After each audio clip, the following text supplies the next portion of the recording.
नमस्कार, स्वागत है आपका लाइव लगातार के खास कार्यक्रम स्कूटी रिपोर्टिंग में। मैं हूं आपके साथ रेखा मिश्रा और मेरे साथ है मेरी सहयोगी पूजा। झारखंड के मुख्यमंत्री हेमंत सोरेन पूजा कुछ दिनों से विवादों में हैं। अब एक नया विवाद उनसे जुड़ने जा रहा है। अब तक झारखंड के लोगों ने मुख्यमंत्री को BMW की सवारी करते हुए लोगों ने देखा है।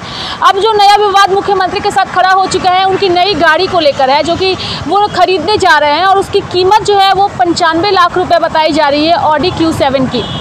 इस नए विवाद को आप कैसे देखती हैं? देखिए, मुख्यमंत्री ने जब BMW खरीदी थी उस वक्त कोरोना काल चल रहा था और उस वक्त तुरंत की सरकार बनी थी और जिसको लेकर के लगातार सरकार जो है ये यही कह रही थी कि हमारा खजाना खाली है। और उस वक्त मुख्यमंत्री ने गाड़ी खरीदी थी BMW, उसको लेकर के भी वो विवादों में खड़े हुए थे। और एक बार फिर से जब महंगाई अपने चरम पर है, महंगाई से आम जनता बहुत ज़्यादा त्रस्त है, उस वक्त अब मुख्यमंत्री जो है वो ऑडी खरीदने जा रहे हैं, वो भी 95 लाख का।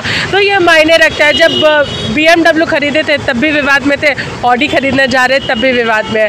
तो ये खुद में सवाल खड़े कर रहे हैं और जनता भी कहीं ना कहीं इसको लेकर के अपनी अपनी मत ज़रूर सोचती होगी कुछ ना कुछ। बिल्कुल, जनता जो है वो अपनी अपनी मत सोचती होगी। लेकिन हमने राजेश ठाकुर से भी बात की। सबसे पहले पूजा, हम दर्शकों को वो बयान सुनाते हैं राजेश ठाकुर का कि जब उनसे हमारी टीम ने बात करने की कोशिश की तो उन्होंने क्या प्रतिक्रिया दी।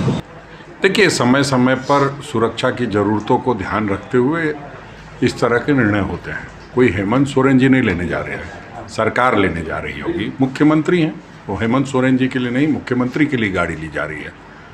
भारतीय जनता पार्टी कभी सत्ता में आएगी तो वो भी उस गाड़ी का लाभ उठाएगी। तो इसमें बहुत वो बुलेट प्रूफ गाड़ी की बात हो रही है, उसमें हमें नहीं लगता कि इतने परेशान होने की ज़रूरत है। जब रघुवर दास जी थे तो हेलीकॉप्टर पैड बन रहा था वहाँ पर मुख्यमंत्री आवास में, और ये सारी चीज़ें पब्लिक के बीच में आई थी।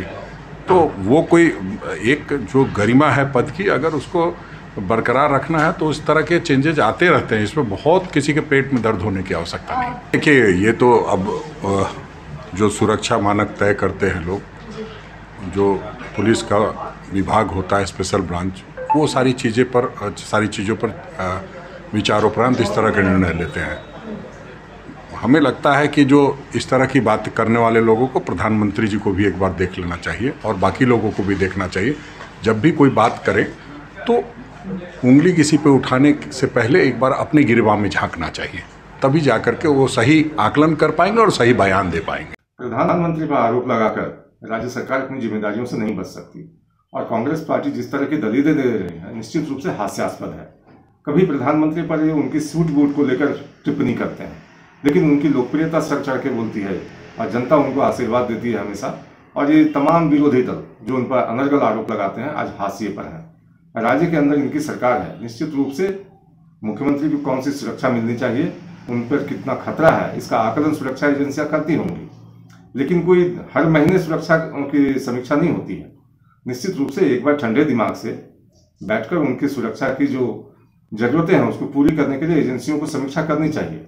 लेकिन कभी आप मर्सिडीज मंगाएंगे, कभी अपनी पसंद की कोई दूसरी गाड़ी के लिए आप अपना इच्छा व्यक्त करते हैं। इस बार ऑडी आने वाली है, तो कहीं ना कहीं राज्य की जनता को लगता है कि हमारे पैसों का दुरुपयोग हो रहा है और मुख्यमंत्री को अगर अपना शौक पूरा ही करना है तो मैं समझता हूं कि उनके पास इतने पैसे हैं कि अपनी निजी गाड़ी खरीद सकें, लेकिन सरकार के कोष का दुरुपयोग नहीं हो, इसकी जिम्मेदारी भी उन पर है।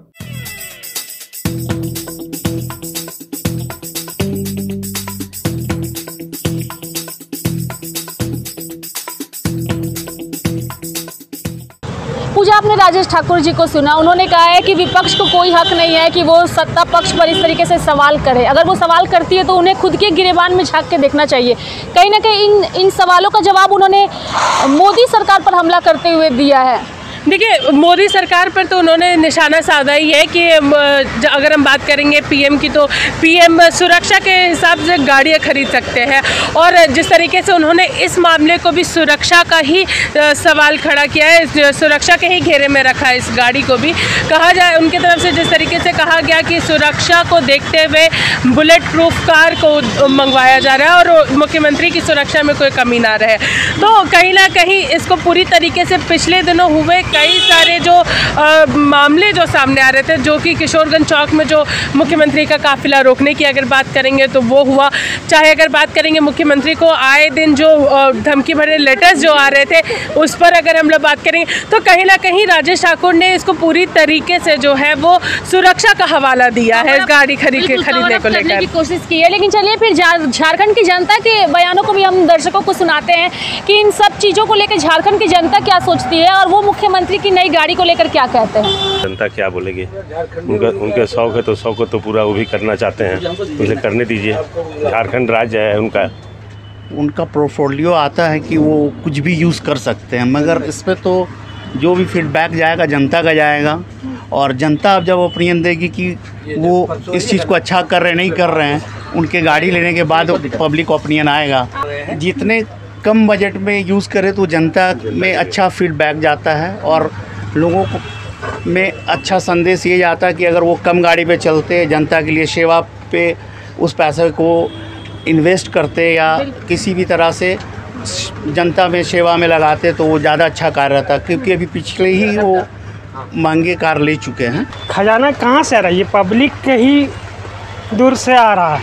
पब्लिक कितनी मेहनत से कमा रही है, हर चीज़ में देखिएगा व्यवस्था कोई चीज़ का सही नहीं है, ना नाली का सही है, ना कचरा का सही है, नगर निगम वाला का भी सही है। यहाँ पर कुछ चीज़ का सही इस्तेमाल है ही नहीं है। झारखंड की जनता के पैसों से खरीद रहे हैं। हाँ, सही है, इसे सही मानते हैं हम सही इसको नहीं मानते। आज झारखंड में कि बहुत सारे लोग हैं जो एक बेरा खाना खा के अपना जीवन बसर करते हैं। कुछ लोग हैं कि उनके घर में 2-2, 3-3 दिन तक खाना नहीं बनता है, तो उनका है कि हम राजा हो जाए, बाकी सब भाड़ में जाए, जनता भाड़ में जाए। सरकार को सबसे पहले जनता के लिए सोचना, क्योंकि वो जनता का सेवकाई करना चाहे उन लोग को सबसे पहले जनता के बारे में हित और उसके नेतृत्व के बारे में सोचना चाहिए अपने समाज को बताने के लिए। लेकिन यहाँ पे वादे कुछ और करते हैं, काम कुछ होते हैं। सबसे पहले अपने गतिविधियों को वो लोग सोचते हैं, समझते हैं, अपने घर को खजाना से भरते हैं और आम जनता आज निराश है, परेशान है, हताश है महंगाई की वजह से। ये तो झारखंड का दुर्भाग्य है। हम लोग बहुत उम्मीद से मुख्यमंत्री चुने हैं, लेकिन उम्मीद हम लोग को टूट गया है। नहीं, स्टूडेंट भी बेकार है, ना कोई नीति बना रहे हैं, ना कोई सिर्फ राजनीतिक कर रहे हैं। तो आपने यहाँ आम जो लोग हैं उनकी बातों को आपने सुना, कहीं ना कहीं आम जनता ने ये कहा है कि ये मुख्यमंत्री हैं, ये कुछ भी कर सकते हैं। ऐसा लगा कि आम जनता ने जो बातें कही है पूजा, एक तरीके से मुख्यमंत्री पर उन्होंने टोंट कसा है। और इसके साथ ही एक सवाल ये भी मैं आपसे करना चाहूँगी पूजा, अगर हम दूसरे राज्यों की बात करें, चाहे वो केरल के मुख्यमंत्री की बात करें या बिहार के मुख्यमंत्री नीतीश कुमार की बात करें, तो जिस गाड़ी की सवारी ये दोनों मुख्यमंत्री करते हैं वो काफ़ी पुरानी गाड़ियाँ हैं और उनकी कीमत भी मुझे लगता है 12 से 13 लाख रुपए है। कहाँ 12-13 लाख रुपए और कहाँ 95 लाख की गाड़ी, कैसे देखती हैं आप? देखिए, आम जनता की अगर हम बात करेंगे तो आम जनता काफ़ी ज़्यादा महंगाई से परेशान है, क्योंकि लोग अब धीरे धीरे अपने थाली से चीज़ें गायब करना शुरू कर दिया है क्योंकि वो लोग अफोर्ड नहीं कर पा रहे। तो वहीं कुछ लोगों का कहना है कि वो मुख्यमंत्री जो है वो हमारे ही पैसे से चीज़ें खरीद रहे हैं, जो हम लोग टैक्स भरते हैं। तो कहीं ना कहीं आम जनता काफ़ी परेशान है महंगाई को लेकर के, और उस बीच में अगर मुख्यमंत्री 95 लाख की गाड़ी खरीद रहे हैं तो ये जनता के बीच में भी सवाल खड़े कर रहे हैं। और जहाँ तक आपके दूसरे सवाल की बात रही, अगर हम लोग अन्य राज्यों के मुख्यमंत्री के साथ अगर हम लोग कंपेयर करते हैं तो कहा जा सकता है कि कहीं ना कहीं जो गाड़ियाँ जो है वो भले ही पुरानी है, लेकिन आज भी उसका इस्तेमाल सही ढंग से किया जा रहा है। तो अगर हम लोग बात करेंगे राजेश ठाकुर के बयान की, तो राजेश ठाकुर ने कहा है कि इस पर आने वाले समय में भाजपा भी सवारी करेगी। तो कहीं ना कहीं ये पूरी तरीके से चीज़ों को एक तरफ और एक तराजू में तोलने का प्रयास किया जा रहा था कि भाजपा भी तो इस्तेमाल करेगी। तो सवाल ही है। चलिए, तो उन्होंने कवर अप करने की कोशिश की, लेकिन झारखंड की जनता ने जो सवाल उठाए हैं और इन दिनों राज्य की राजनीति में जिस तरीके से हेमंत सोरेन सुर्खियां बटोर रहे हैं, कहीं ना कहीं हम कह सकते हैं कि एक बार फिर से मुख्यमंत्री ने एक नया विवाद राज्य की जनता को दे दिया है और साथ ही विपक्ष को दे दिया है, ताकि इन नए विवादों के साथ विपक्ष जो है वो मुख्यमंत्री को एक बार फिर से घेरे। ऐसे में देखने वाली बात होगी कि आने वाले समय में इन सारे मामलों को लेकर किस तरीके से राज्य की राजनीति में तूफान और भूचाल दिखता है। उम्मीद करते हैं कि आपको लाइव लगातार का यह खास कार्यक्रम स्कूटी रिपोर्ट रिपोर्टिंग बेहद ही पसंद आया हो। अगर पसंद आया हो तो हमारे चैनल को लाइक करिए, सब्सक्राइब करिए और इसके साथ ही हमारे वीडियोज़ को अधिक से अधिक शेयर करिए। नमस्कार।